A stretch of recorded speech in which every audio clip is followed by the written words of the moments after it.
The summer season is camping season in Montana, but as many gear up to head outdoors, there may be a delay in places like right here in Red Lodge to getting to some of your favorite spots.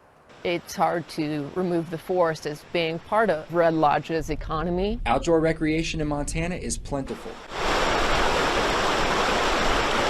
It draws in $2.5 billion annually and is responsible for almost 5% of the state's income. But last year's floods leave more questions than answers about this year's camping availability. Classically, what we aim for is the weekend before Memorial Day.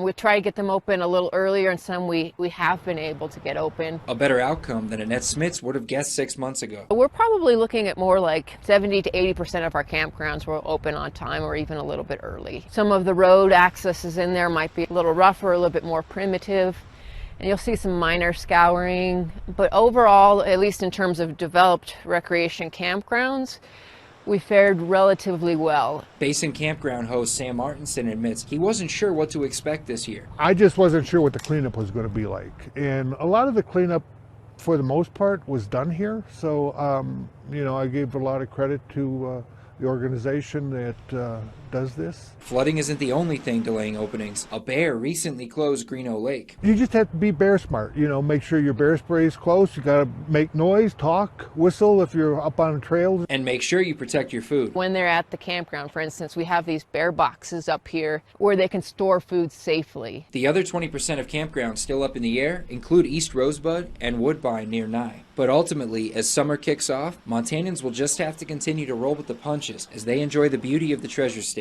It's Montana, it's the mountains. We have bears, weather happens. It's just being prepared when you're out there. I'm hoping that people will be able to come up to these campgrounds, have the best time of their life. In Red Lodge, Phil Van Pelt, MTN News.